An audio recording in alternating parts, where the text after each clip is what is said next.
Oh, I just want to make a quick video. I just read somebody's comment underneath my video about Sarah Anthony. And the more I read people comments, the more I want to talk about this Second Amendment issue and just the way that black people process shit and, just how we process our existence in this country. I've always noticed this stark contrast between white people and how they view their position in this country, which black people always see as a sense of entitlement and white privilege. But the reality is regardless of how you feel about slavery and black people being enslaved, I'm not saying that black people aren't owed. I'm not saying that black people can't or shouldn't exercise the same rights as white people do.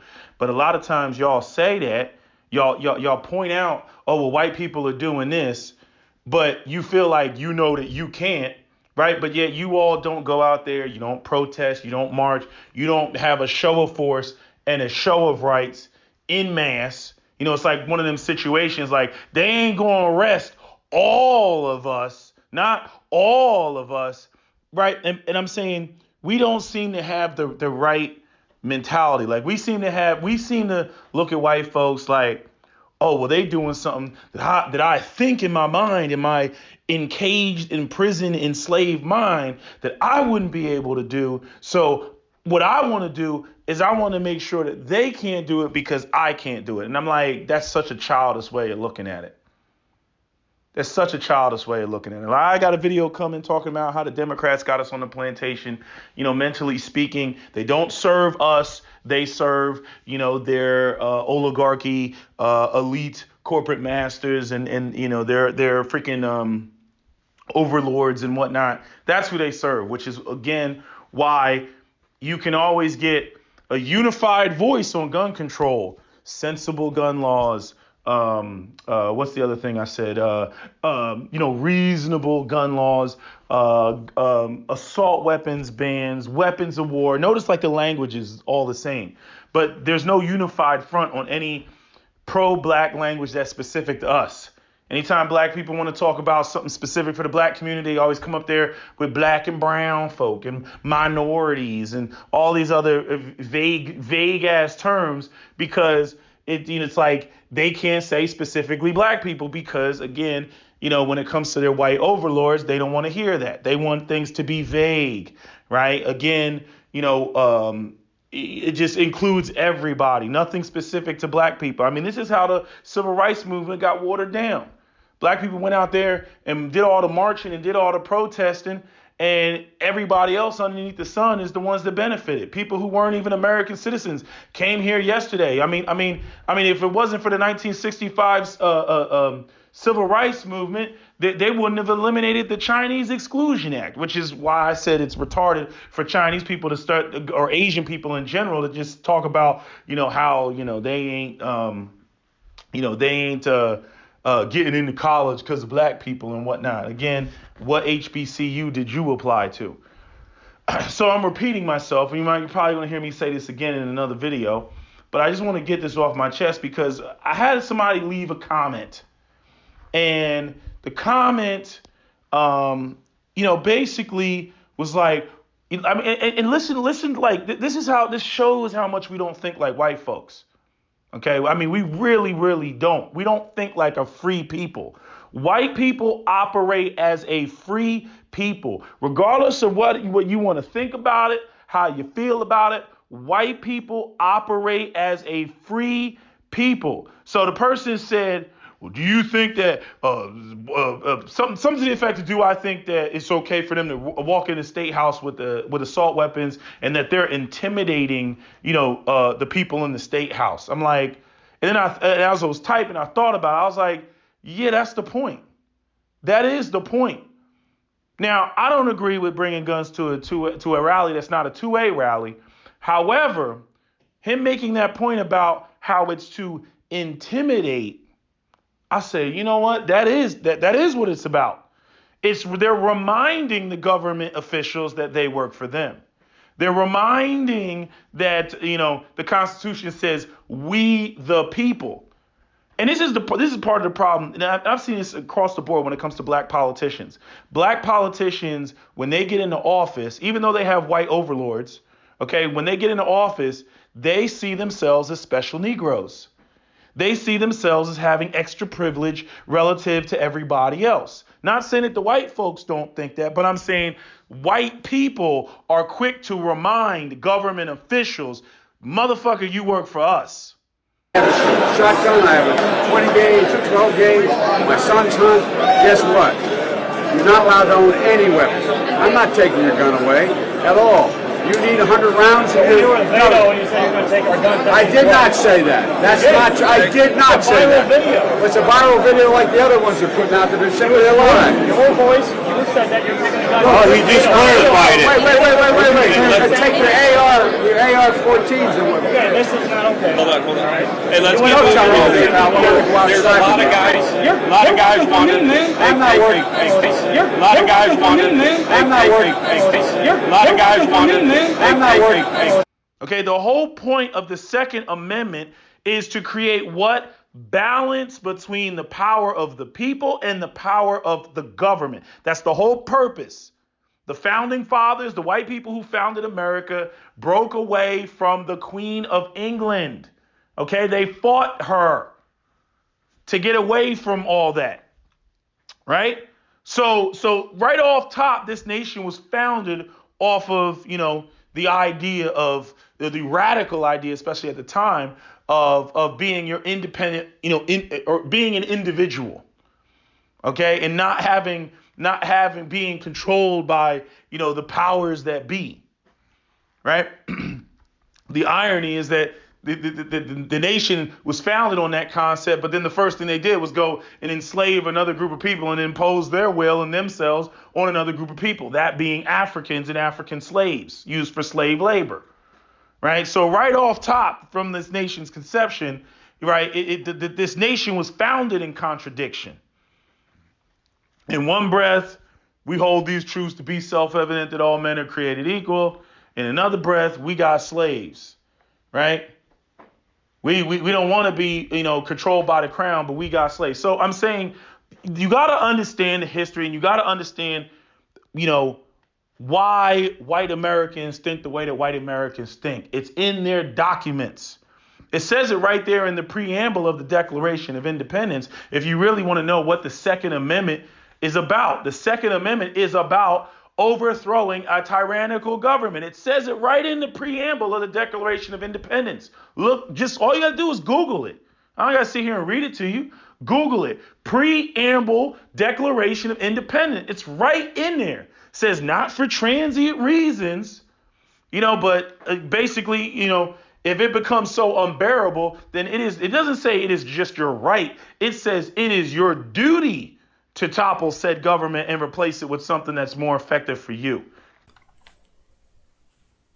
We hold these truths to be self-evident, that all men are created equal, that they are endowed by their Creator with certain unalienable rights, that among these are life, liberty, and the pursuit of happiness, that to secure these rights, governments are instituted among men, deriving their just powers from the consent of the governed, that when any form of government becomes destructive of these ends, it is the right of the people to alter or abolish it, and to institute a new government, laying its foundation on such principles and organizing its powers in such form as to them shall seem most likely to affect their safety and happiness.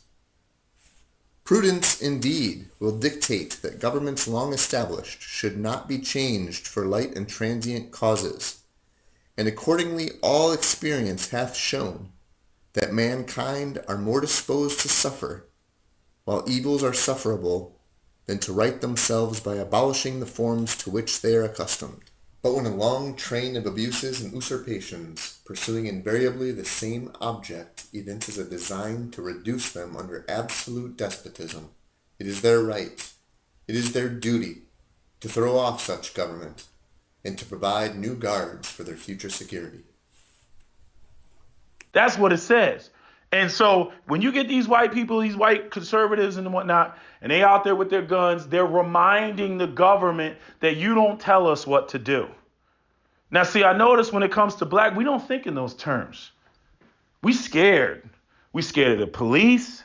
We scared of the laws. We scared of imprisonment. We scared. I don't know what it is. We got like slavery genes or something like that. We do not think as a free thinking people. Right. And again, I know that, the white people, again, they even see us. If we were to do the same thing that white people do, they see us through a completely different lens. Completely different lens. They can go and they can march into the state house with guns strapped to their back and everything. It's my right. Right. They jump. It's my right. Right. Intimidating the shit out of people. Colin Kaepernick takes the knee because of police brutality. White people lose their shit. Hey, he's disrespecting the flag. I mean, that shit is annoying as fuck. That's been annoying to me. He's disrespecting the flag. Oh, it's Blue Lives Matter until you start talking about some Second Amendment shit. Then they ready to go out here and blow a police officer's head off and talk all the shit they talk about, give me liberty or give me death, the blood of patriots and tyrants and all that sort of rhetoric. Then they go out there and they talk. You notice that, right? It's Blue Lives Matter 1 minute. As soon as you get to the Second Amendment, it's give me liberty or give me death. They're ready to go out there and shoot somebody.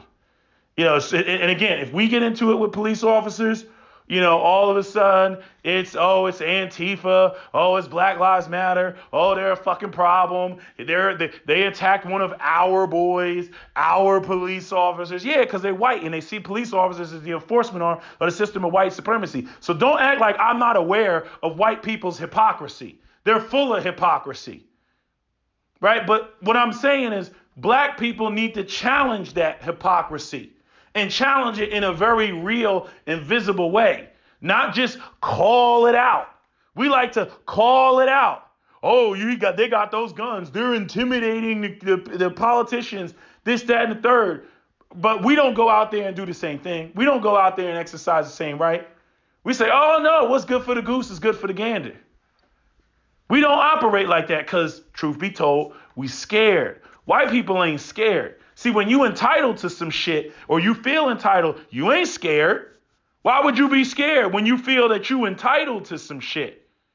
When you feel, again, like Thomas Sowell said, and I'm just paraphrasing, when you are used to privilege, normal treatment seems like oppression. When you are used to privilege, normal treatment seems like oppression. So, when you talk about all these white people and they out there in the Midwest, especially where they don't really feel the impact of coronavirus. They don't see the numbers like New York and New Jersey. OK, and they're told to stay home and, they're not making any money and whatnot. OK, that starts fucking with. What do you mean you're controlling my freedom of movement? Right. So that's what you start seeing, the drums that are playing over there on Fox News, and they're really playing it up. They really got white people thinking that, that even wearing a mask is restricting your freedom. I mean, that's how retarded it's gotten.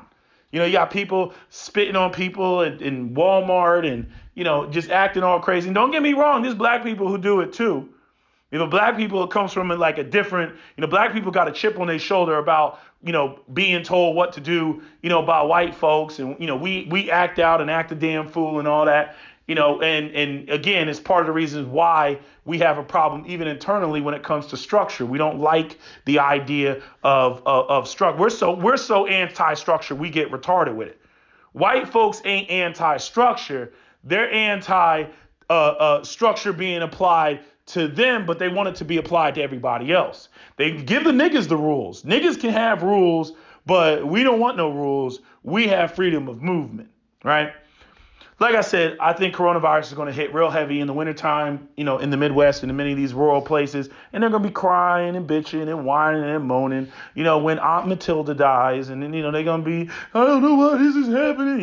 They're going to go and they're going to rely on Jesus and all that stuff. That's going to happen. So, they're going to suffer the consequences that they're going to suffer. But anyway, getting back to the point, okay, the person said to me that they were like, they're intimidating them.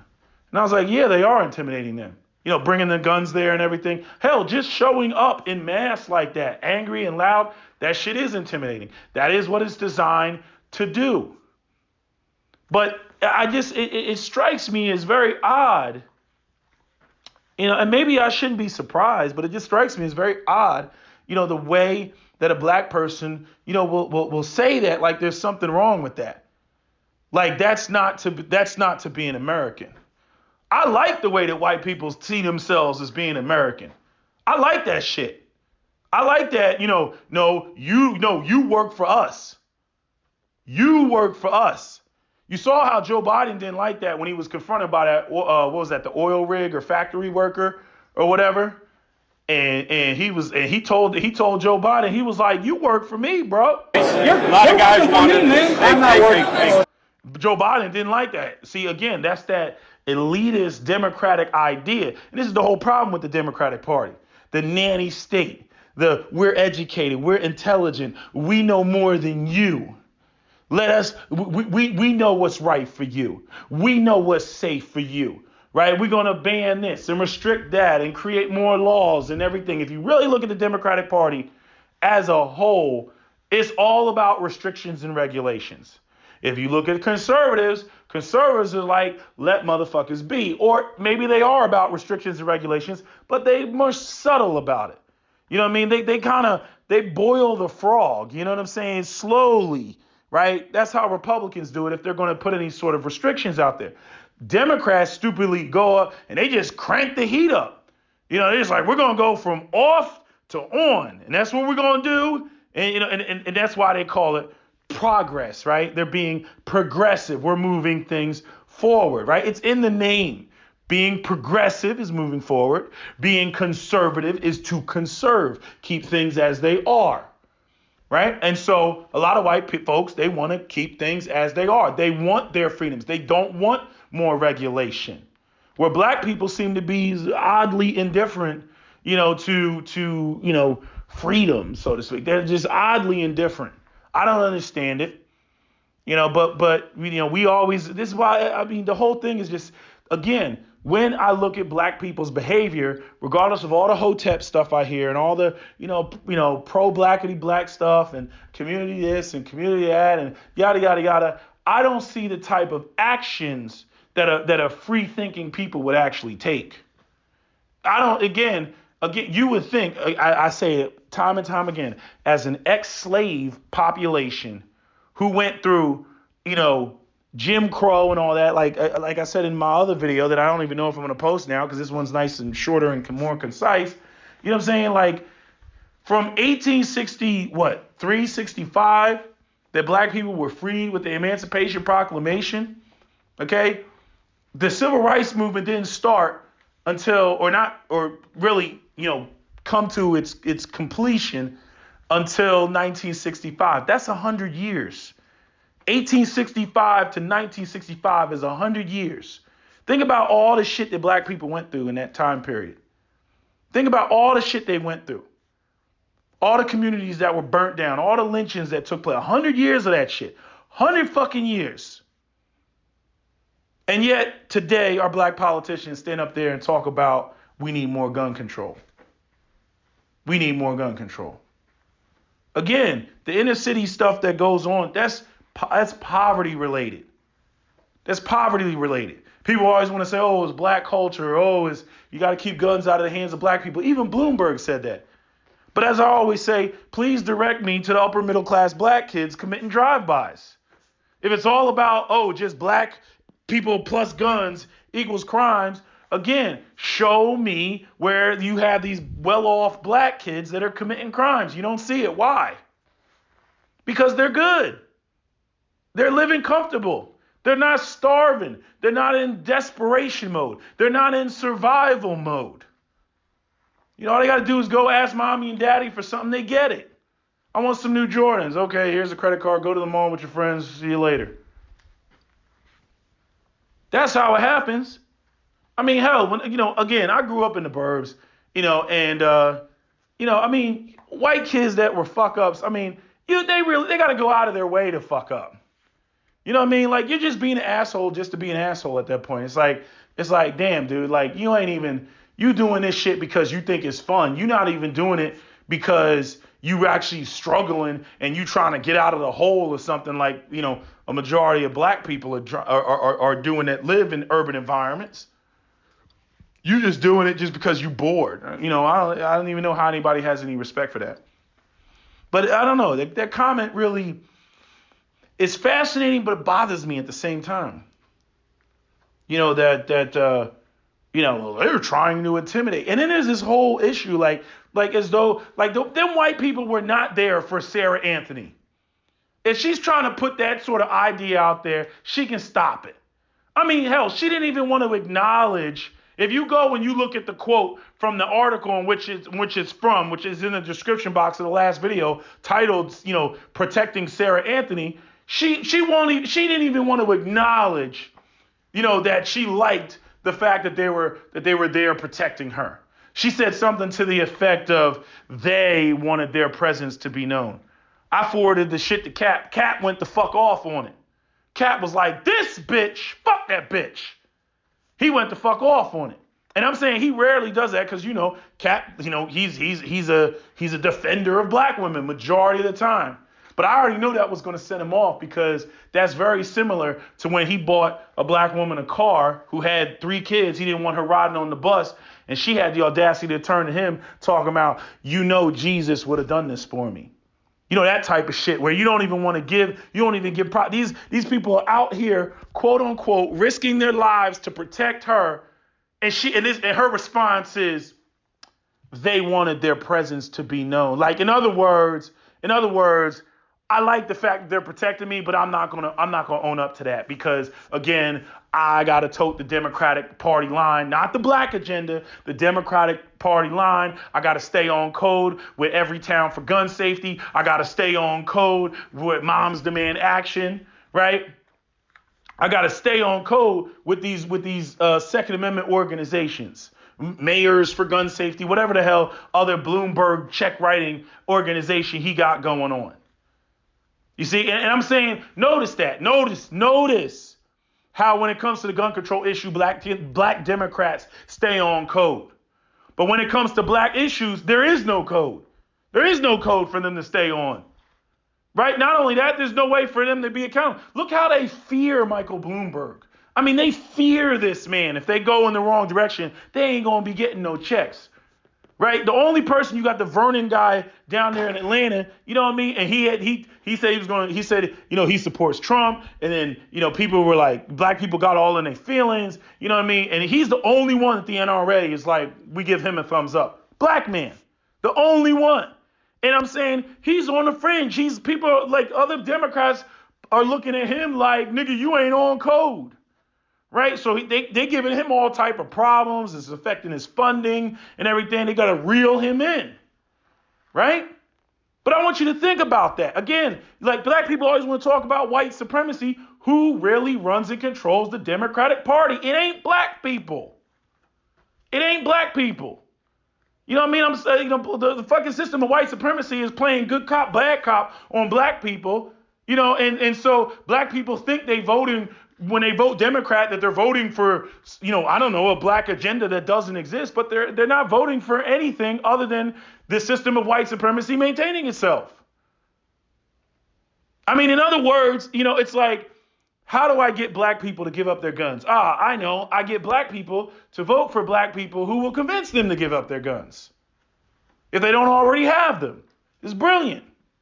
It's like what I said, if you want to get black people, like, if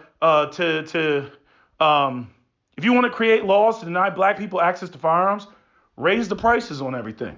That's all you got to do. Black people are disproportionately poor, right? All you got to do is throw a bunch of fees, which, again, is precisely what Governor Murphy wants to do in the state of New Jersey, raise the fees and then say, well, that's going to stop gun violence, the scourge of gun. How? How does denying people who want to go through the background check and do the proper way, how does that stop, criminals from gaining access to firearms? It doesn't. It doesn't. What it does is it prices a whole bunch of black people out of the market. But again, if they go up there and they say, we're going to price black people out of the market, it's like black people don't hear that dog whistle. But if they said no niggas allowed, we're going to deny black people the guns. And if they said that specifically, then black people would be in their fields and scream racism. But I'm like, it's the same thing. It's the same thing.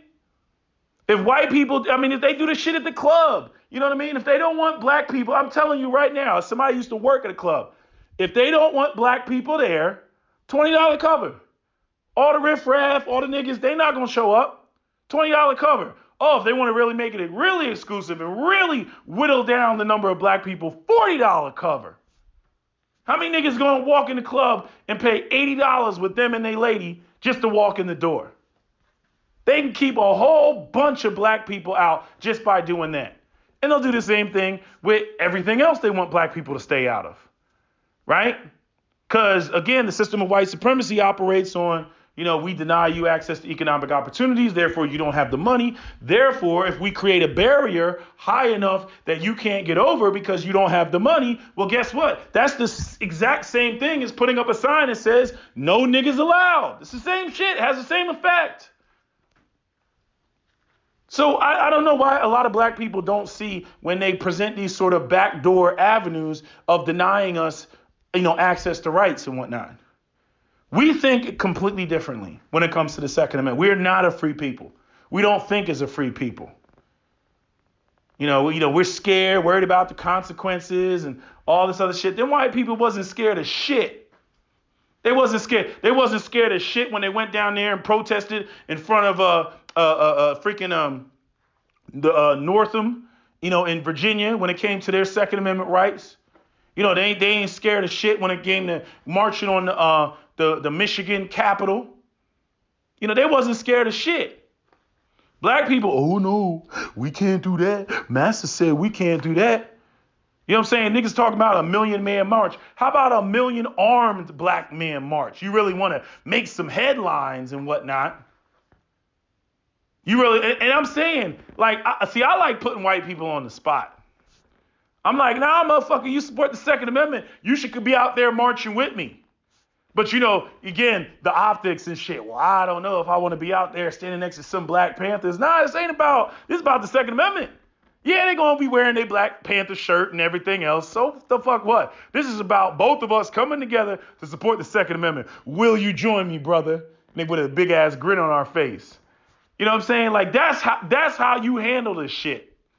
That's how you handle this shit. If you really want to highlight their hypocrisy, you draw that motherfucker out. You exercise your right. You draw that out. But see, if y'all ain't going to exercise it, if y'all ain't going to join them, you know what I'm saying? Then you end up with these separate narratives, these assumptions about each group and what each group is doing and whatnot. Just like Roland Martin went up there and tried to say that the 3%ers, we're racist. I mean, it's a big ass organization with lots of people. I'm sure there's racists here and there, But would I say that about the whole organization? No, I haven't seen that. Yeah. You can hear a pin drop sometimes when I walk into a gun store and whatnot. But after about, I don't know, I look at about 3 guns and they see how I handle the firearm, which usually constitutes me completely disassembling it and reassembling it. And then the guy behind the counter realizes, shit, this motherfucker knows more about firearms than I do. Then they back up. Are you military? I get that question. Are you an undercover cop or something? Like, I mean, what's going on here? You seem to know what you're talking about. Yeah, I'm quite the firearms connoisseur, right? But I'm saying, I used to have a whole bunch of preconceived notions about going in gun stores and, having firearms and everything. And don't get me wrong, a lot of those preconceived notions are there, even with dealing with cops and everything else like that. And I remember I was with a friend and we went to a bar and, there was some cops there and, I introduced to the cops and whatnot, I could tell they were uncomfortable. We were in a rural part of Pennsylvania and they were uncomfortable because apparently where I was, it's a bunch of, the black guys that come out there for rehab and they go out there and they come out of Philly. And they got a prison out there and all that type of shit, And then not only that, the black guys is out there fucking the white girls, you know what I mean? So you got a bunch of redneck hillbilly white boys and literally hillbillies. And honestly, what's crazy is the hillbillies are not racist like Southern whites. Hillbillies are like, it's weird. You think, people say hillbilly and redneck and they put them together and merge the terms. No, a lot of hillbillies ain't racist. They just live in the hills. but they're not racist like that. Not like your Southern whites, like what you saw with I keep messing up his name, Ahmad Arbery. It's different. When you get into them Appalachian mountains and whatnot, they're very polite. They might have some preconceived notions, but it was different. It's a different demeanor. They're different. So that was a learning experience for me. But anyway, getting back to the meat and potatoes, all I'm saying is I notice there is, and the more people comment, the more it comes out. It's this fear. This fear of carrying a gun, this fear of exercising Second Amendment rights, worried that the cops are going to look at you a certain way. You see unarmed black men getting killed. Black people running around thinking, well, shit, if I was armed, they'd kill me. I think black people need to fight to change that narrative. Again, if more black men exercise their Second Amendment rights and constantly in these free states where people can exercise their right, if they kept seeing armed black men, that are, fathers and, they're at the freaking basketball game or whatever event, right? Although we've seen some instances where, people have ruined it for everybody. But I'm saying, I don't understand why the world, America, seems to be so comfortable with white men having guns on their hips, but not black men. But by the same token, how can I say, or how can we say that when black men who can exercise the Second Amendment rights don't? Now, I got a lot of brothers in the South. They've been messaging me saying, hey, man, Pete, man, we carry, man. Fuck that. We got our shit. And there's a lot of more brothers that are posting them and their firearms and their gun collection online, which I think is a great thing. We got to change the narrative and show that, legal black gun owners exist. Not this whole idea that black man plus gun equals criminal with gun. Like, the fuck out of here. You know what I'm saying? I just don't understand. I personally think there's a whole bunch of reasons why people, they get fear of guns. They don't like people having the power of God.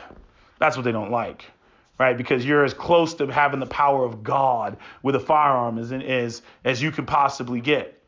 It's like, I don't know if you've seen that movie. There was like a Netflix movie about mutants, and the guy was like an electrician, and he had like electrical powers. He was like an electric something type mutant, level 5 or something like that. And they had like these robots that were chasing them. It reminded me of X-Men. And the irony of X-Men is, as I've said before, with who's the guy that came up with X-Men? I can't think of it. Stan Lee, right? So Stan Lee literally took the whole X-Men, the whole idea and concept of X-Men from the civil rights movement. I mean, if you go and you watch that movie, what was the X-Men movie where they went back into the 70s and shit like that, right? That whole movie is about black civil rights, right? And so what is Magneto? Magneto is Malcolm X, and Professor Xavier is essentially Martin Luther King. Malcolm X is like, fuck these motherfuckers by any means necessary, which they even quote him in the movie. The Magneto quotes Malcolm X by saying that in the movie. Maybe not that. I think it was the movie before that. But yeah, he says that. And then you have, Professor Xavier, that's the more, we need to come hold hands and be with humans, and humans and mutants can live together side by side. So he saw what was going on with the civil rights movement and turned it into a comic book, right? But here's the thing, right? If you notice, what is the fear of mutants in X-Men? The fear of mutants in X-Men is the fact that they have special powers, right? So humans start fearing mutants because mutants intrinsically have these special powers. What's the difference between having special powers and having a gun on your hip? Seriously speaking, right? Like, if your friend is the Human Torch and shit, technically speaking, he can melt your ass at any time if he wanted to. What's the difference between that and your friend having a gun on his hip and technically speaking, he can point the gun at you and blow you the fuck away? What's the difference? You see? And so what X-Men demonstrates or shows is it shows that inherent fear that people have when it comes to, a human being, a person having that much power. There's people that just fear. It has nothing to do with, what they don't believe about the Second Amendment. They feel uncomfortable themselves with that level of power, and they don't trust the idea of anybody else having that level of power. The problem is we live in a world where criminals exist and people will break the laws and people will violate other people. And this idea that all the good people should just walk around, with the sweet twinkle of Jesus in their bosom, and that'll keep them safe, and that horrible people won't do horrible things is a childlike naivete. I mean, that's what it is. Again, I direct you to the Ahmed. I mean, why I keep saying is it Ahmed? Ahmad Arbery, shooting. You see, we don't live in this sort of sweet ass candy land. We don't. You got. I mean, I don't know how many more examples black people need. You got the girl, that was killed in on the train in Oakland. You got the Dylon Roof. You got the black couple that was killed in the Krogers. You got the ROTC guy that was stabbed in the chest in Maryland. You got the killing that was in New York where the guy killed the homeless guy with a sword. I came all the way here to kill me, a black man. Y'all need to wake up. And again, on top of, what's going on with Ray Ray and Pookie and whatnot. But, for most black people, even that's not so much of an issue, because if you ain't in the game, chances are you're not going to get hit. You know what I mean? If you're not out there slanging, if you're not in the street life, chances of you getting hit, are much slimmer. The only time it's a real problem is when you get into like home invasions and, robberies and carjackings and things like that. That's when, the stick-up kids. That's when, you're going to have to put Pookie down like a rabid dog, because now he done crossed the line. What he wants to do and run around with the people that's in the game, they can go out, okay, do that. But, I'm kind of repeating myself. I don't know if I'm going to post both of these videos, but I really see this slave mentality that we have. I mean, we really got this real big, just it's just this like this fear. I'm like, are you an American or are you not? Seriously, what it is. I know the Hoteps, they don't want to call themselves American and they're still fighting white supremacy and this, that, and the third. I'm like, look, regardless of whatever you want to call yourself, I'm going to exercise, as long as it's on the books, it's on the paper, I'm going to exercise every fucking right I can to the fullest. And that's just how I feel about it. And if black people sitting there talking about they liberation and real liberation and everything, again, you can't talk about liberation and you were just profoundly anti-Second Amendment in a world that you constantly say and constantly bitch about. And even the black politicians argue that point, that, where people are openly hostile towards you. This idea that you're going to be able to guilt white people into stop being racist, you got another thought coming. That you're going to be able to shame them into doing the right thing so that you don't have to act, or that you don't have to defend yourself, or you don't have to let them know that you are not the one to be fucked with. That's just the reality. Like I said in my other video, nigga bodies ain't cheap. You want a nigga body, that shit's gonna cost you. I'm gonna go down spitting in your eye. It ain't gonna be just being steamrolled and all that other shit and helpless and defense. Man, fuck that. Especially with all the shit that black people talk. This is what I don't get about us. We got all the energy in the world for each other. All the energy in the world. You know what I'm saying? All the energy in the world. So you got Pop Smoke, he gets taken out, but Tekashi 6ix9ine running around trolling motherfuckers. I'm like, really? See what I'm saying? Like even gangster niggas, street niggas is getting clowned right now. I don't even know why you let that motherfucker so close to your goddamn inner circles. I mean, that was just dumb right off top. Yeah, I get it. He gets some clout from the gang, and then you make your money, off of him and whatnot. I get it, but you let him get too close. It's just that simple. So yeah, this is a more concise video because I'm jamming it in there since I already made the other video where I was gathering my thoughts. But yeah, I mean, I'll probably still post that one still. That one's a longer. I can end this one right now. But I don't know. I hate how black people talk like that. And I've come across so many brothers that talk like that.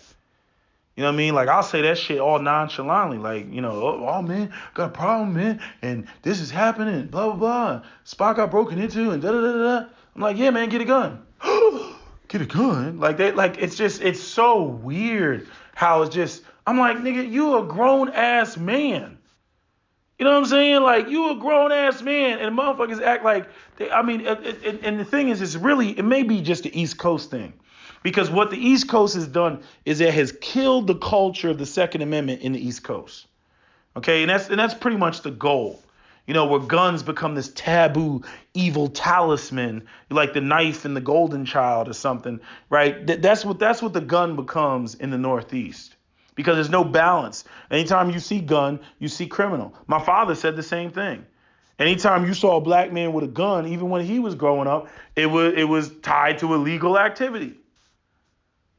As opposed to it being, a father, a husband, protecting his family. I mean, hell, concealed carry didn't even start until 1986. Just the concept of states opening up to concealed carry, and now pretty much most states are shall issue as opposed to may issue. And I'm waiting on the Supreme Court to take their bitch asses and make a decision as opposed to all the cowarding that they've been doing this whole time. You gotta wait 10 years for them to take up a case. Anyway, people dying, coming and going, people retiring. I mean, what's it been? You got Stevens died. You got a freaking Scalia died. You know what I'm saying? Freaking what's her name? Gingrich. She about to die. You know what I'm saying? I'm like y'all niggas move too slow for me. Seriously speaking, I mean, it's like it says it right there in the Constitution. It says it right in the preamble. And again, it's the right of the people, not the right of the militia. And as I said in my other video, which again I don't know whether I'm going to post or not, if it's all about the militia, then why do white people create laws to deny freed slaves access to firearms? Right? So this is what the Democrats don't tell you. Why would you need Jim Crow laws if it didn't apply to black people just inherently, right? Because that was the whole fear about them being free and then gaining the same rights as white people, that they would have access to firearms. Even one of the Supreme Court justices brought that up, I believe, during the Plessy and Ferguson case. Well, that would mean that black people would be able to walk around with firearms in any manner, whichever way they go. And he got a problem with that, which tells you that the Second Amendment was an individual right. But they always want to argue the militia is the right of the people. The militia is the people. But anyway, that's a whole different conversation. I'm just really fascinated by that statement that guy made. It's intimidating. Yeah, because the American government is supposed to work for the people. That's what it's supposed to be. And what the people do is they remind the government from time to time, you don't run shit here. And white people really have a strong attitude about that. Black people, on the other hand, we seem to treat politicians like black politicians like they're the religious leaders in the community or something. That they're the people the deacons and shit at church. That's how we treat them. That they know what's best, right? Because we got a bunch of church hat wearing, non-critical thinking, people in the black community. A bunch of tan suit wearing, non-critical thinking people in the black community that defer all their thinking to somebody else. But I just noticed. I'm just noticing like the contrast. I mean, you could go on YouTube. Go to. I mean, what you need to do, seriously speaking, is as a black person, subscribe to as many white gun channels as you can possibly subscribe to, and just be a fly on the wall. And listen to their exchanges and listen to their concepts and their ideas of what it is to be an American and what it is to exercise their Second Amendment rights. And after a while, you're going to start getting pissed off. You're going to start realizing how feeble-minded a lot of black people are as it pertains to their own rights and their own freedoms. This is why all these pro-black movements and all the pro-black people and militant black people and everything else, the vast majority of them, not all, the vast majority of them are a fucking joke. They're a fucking joke. Because they don't have that same type of fire. They don't have that same type of entitlement that white people have. If you're really free, you need to have that same type of entitlement about life. And black people don't have that. Black people are it's weird. Like it's like we don't like rules and regulations, but we like rules and regulations. It's very weird how we operate like that. Oh, that's the government. Like it's like we don't respect no authority until you get to absolute, authority coming from like, the upper echelon of government. Then we get scared. White people, no, they don't get scared. I don't know if you saw that clip of them people in Texas. I don't know what they were doing there. A bunch of armed white men were trying to assist in some other business being opened. So the sheriff went there and told the people that were opening the business had to be closed. Well, whoever owned the business, they went and got the militia and they showed up. And then the sheriff went and left when he realized he was outgunned, and then went and got the SWAT team. And then the SWAT team came back with a fucking MRAP, which, again, they got from Obama, right? These so-called decommissioned vehicles from the war in Iraq and Afghanistan. So they come pulling up in an MRAP. This is the whole militarizing of the police. Think about that. It wasn't Republicans that militarized the police. It was Obama who militarized the police. And I know I'm talking about your savior, Barack Obama. But that's just the reality. Black people running around talking about freaking police brutality. And here you got Obama, who was the one that was like, here's some helmets, here's some body armor, here's some military grade weapons, here's some MRAPs. And so now you got these police departments that got military grade equipment. Wait, let me get this right. So we got a problem with police brutality, and you give military grade equipment to the motherfucking police, nigga? Really? And you again are supposedly the first black president when he biracial? Really? You see, like y'all ain't paying attention. All you see is color. Y'all ain't paying attention. Go ahead, look it up. Go look. Militarization of the police. That shit was under Obama. He's the one that went out there and decommissioned these vehicles. What do we do with all these vehicles? Because typically they destroy them. I get upset when they take the ACOG scopes and they run a metal rod right through the scope. I'm like, damn, nigga, that shit's like $1,000. Sell that shit to the people, right? But again, notice that, right? When it comes to these sort of, whatever could be given to the American people and sold, and maybe the government could, not necessarily recoup their money, but technically speaking, yeah, recoup their money, because I'm saying it's tax money, so it comes from us anyway. But I'm saying instead of destroying the shit, they could, sell it. Go to planet.gov. You ever been to planet.gov? You can buy Humvees and H1s and all that other type of shit. But think about that. It's like we got a police brutality problem. Obama's like, oh, no, y'all, we're not giving that to the people.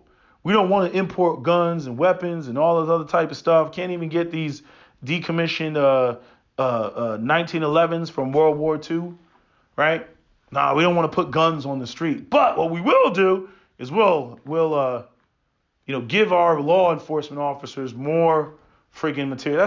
That's the whole crazy thing. Obama gets the bad label from the white conservatives because they're running around talking about how, it's because Obama speaks on, police brutality. This is that talking out of both sides of your face that, he's against police and you got this black guy and we got to get him out of there. Because most of the police officers that I ever knew that were white, they didn't particularly care for Obama. They didn't care for Obama. They didn't care for black people because, again, they also drew things along the color line. But when you look at what Obama actually did, when you look at the policies, Obama militarized the police. So anyway, you can go on there and you can look. I mean, just Google it. Just Google Obama and Google, how he, helped militarize the police. Now, like I said, I think he got called out on it and shit changed later. But even now you have Donald Trump, who is, again, militarizing the police. So, while people think, oh, the Democrats, they so for black people and everything else. Show me where and show me how. Seriously speaking, show me where and show me how. Break it down for me. But anyway, I'm tired. I'm exhausted. I'm about to go to bed. That's all I got to say. That's my video. SWP out.